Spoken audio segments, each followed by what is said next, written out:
மிக முக்கியமான ஒரு கூட்டம்.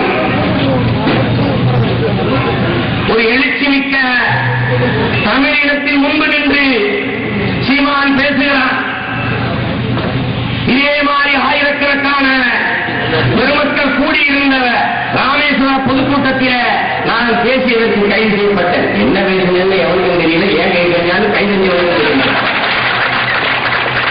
என்னை கைது செய்த போது அந்த காவல்துறை அதிகாரி வருவது என்னை விமான நிலையத்தில் ஏற்றப்படுவது அப்படியே நிற்கிறார். என்னை பார்க்கிறார், பேச்சுன்னா பேச்சு அப்படின்னா அப்படி பேச இன்னொருத்தன் பிறந்து வழங்குனாரு. நான் இருந்தாரு அவ்வளவு நல்லா இருந்ததாங்க, அப்படியே என்னை கைது பண்ணி கூட்டிட்டு போறீங்க. என் தலை எழுத்து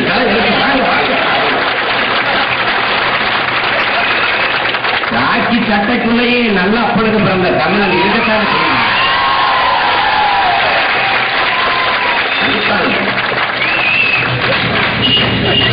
உணர்வு தமிழகம் எங்கும் தீப்பற்றி எரிகிறது.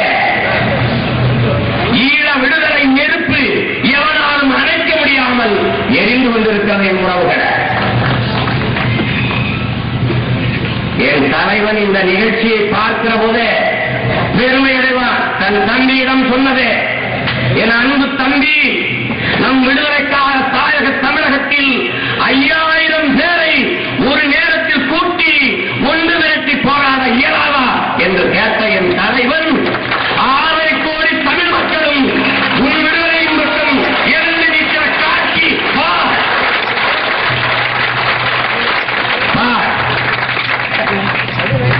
எல்லாம் பிரபாகரன் தீவிரவாதி, பிரபாகரன் பெரிய பொருள்கொலை, பிரபாகரன் தீவிரவாதி அப்படின்னு நான் கேட்கிறேன். பெருமக்களை, இந்த நாட்டில் எத்தனையோ அரசியல் தலைவர்கள் இருந்திருக்கிறார்கள்.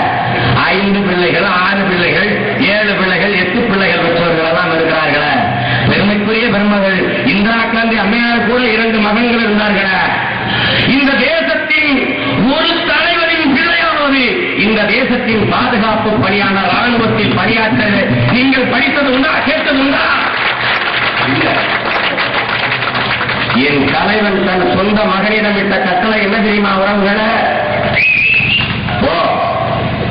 என்னை நம்பி தன் தாயக விடுதலைக்கான ஆயிரக்கணக்கான தாய்மார்கள் தன் சொந்த பிள்ளைகளை களமாட அனுப்பினார்கள்.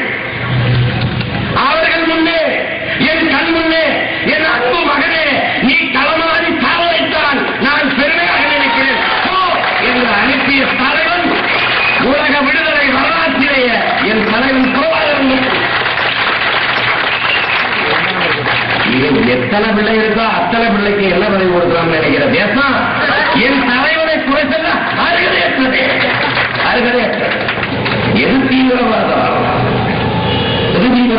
எங்க ஐயா குறிப்பிட்டு சொன்னாங்க, எந்த வழிபாட்டு தலங்களையாவது நான் இங்கு தாக்கி அளித்ததுண்டா? தமிழீழத்தில் ஒரு வழிபாட்டு தலம் இடிக்கப்படாமல் இருந்ததுண்டா? போருக்கென்று ஒரு மரம் இருக்கிறது சொன்னாங்க.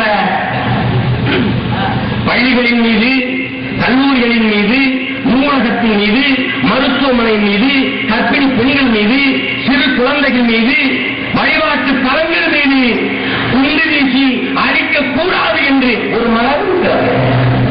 இது எந்த முறையிலும் கடைபிடிக்காத ஒரு இனவரி தேசம் இலங்கை.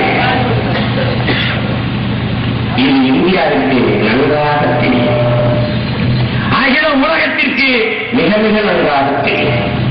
ஒரு வயது இருக்கிறேங்க டாக்டர் தேவானந்தாங்கிற ஒரு நாய், துரோகி நாய், சிங்களன் மூத்திரத்தை வண்டி ஓட்டு பிடிக்கிற நாய், அந்த நாய் சொல்லுது, தமிழ் திரையுலகத்தில் இருக்கிறவங்க எல்லாம் உங்களை கவனிக்கணும், நீங்க எதுக்காக அவங்களுக்காக ஆதரவா போராடுங்க, இங்க தமிழ் திரைப்படமே ஓடவில்லை, பாட்டையே கேட்கறதில்லை. அந்த பரதேசத்தை மயனுக்கு நான் சொன்னேன் பதில். இந்த நாய்க்கு திருப்பி நான் ஒரு பதில் கேட்டேன். ஏன்னா போர்க்களத்தில் நீங்கிட்டு எந்த நேரத்தில் மண்டையில துணிவும் தெரியாது போராடி இருக்கிற என் சாதி சொன்ன என் ரத்த சொந்தங்கள் பொழுது திரைப்படம் பார்த்து வந்துருக்கோமா? வழிபாட்டு தலம் இல்ல, மருத்துவமனை இல்ல, வீடு இல்ல, வாசல் இல்ல, பள்ளிக்கூடம் இல்ல, தொலைக்காட்சி நிலையங்கள் இடித்து தரைமட்டம், எல்லாத்தையும் இடித்து போட்ட சிங்கள நாய் திரைப்பாரங்க மட்டும் விட்டு போயிட்டான. நல்லா படம் பாருங்க. இந்த பரதேசி நாய் குற்றம் சொல்லுவேன். அது ஒரு அரை பக்கத்தில் ஒரு பத்திரிகை அவருடைய பேச்சு. என்ன எளிமை, எவ்வளவு அவமானம், எவ்வளவு ஒரு கேவலமான சூழல். இனத்தோடு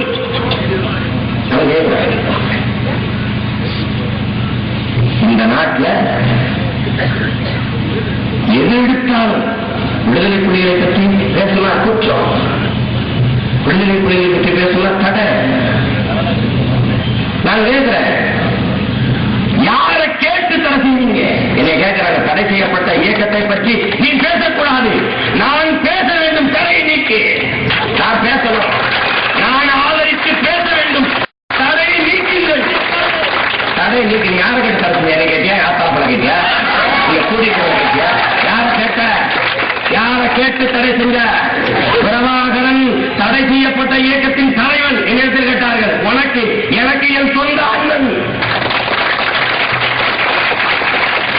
நீ எப்படி எங்க அண்ணனை பற்றி நான் பேசக்கூடாதுன்னு சொல்ற? என்ன சட்டம் போடுவாய்? உன் சட்டம் என் செயலை முடக்கும், என் நடவடிக்கைகளை முடக்கும், என் சிந்தனையும் என் கனவையும் எதை கொண்டு என் உணர்வையும் எந்த சட்டம் போட்டு தடுக்கும் என்பதே. என் கனவில் தமிழீழ மண்ணில் என் தலைவனோடு கைகோர்த்து நடப்பின உன் எந்த தேசத்தின் சட்டமே தடுக்க ஒரு மயிரும் ஒன்றும் பண்ண முடியாது. என் உணர்வை ஒட்டுமொத்தமாக எழுந்து நிற்கிற இந்த தமிழ் சாதியின் உணர்வை இந்த தேசத்தில் எந்த சட்டம் தடுக்க முடியும்? ஒன்றும் பண்ண முடியாது. பூச்சாண்டி வேணா காட்டலாம், உள்ள போட்டுருவோம், வெளியில போட்டுருவோம், உள்ள போட்டுருவோம், வெளியில போட்டுருவோம். உள்ள போட்ட என்ன குறைஞ்சு போயிட்டேன், முன்ன விட வேகமா தான் பேசுறேன். என்னை கைது செய்யும் போது கனடா தேசத்தில் இருந்து வானொலிக்காக தொலைக்காட்சிக்காக பேட்டி கேட்டார்கள். நான் கைலாவதற்காக வாகனத்திலே போய்க் கொண்டிருந்த போது அந்த என் உலகெங்கும் வேறுபடுத்தி வாழக்கூடிய என் தாய் தமிழ் உறவுகளுக்கு நான் ஒன்றை சொன்னேன். நீங்க கவலைப்படாதீங்க, உங்க பிள்ளை நான் சிறைக்கு போறது பொம்பளை பிள்ளை கை பிடிச்சி இழுத்துட்டு இல்ல, கொலை செஞ்சுட்டு இல்ல, ஊராங்கத்தை கொள்ளையடிச்சு தின்னுட்டு இல்ல, என் இன விடுதலைக்காக நான் பேசிட்டு போறேன். எனக்கு பெருமைதானே ஒளி, அது சின்ன சிறுமை கூட அல்ல. நீங்க கவலைப்படாதீங்க என் உறவுகளேன்னு சொன்னேன். பிறகு அங்க இருந்து ஒரு அம்மா என் இடத்துல கேள்வி கேட்கிறா, அப்படின்னா இனிமே உன்னால பேச முடியாதா ஐயா அப்படின்னு. சீமான் பேசுவதை நிறுத்தி இருந்தால் ஒரு நாடு அடைந்திருக்கணும், இல்லைன்னா அவன் இறந்திருக்கணும். இது ரெண்டு நாள் அதுதான் உண்மை.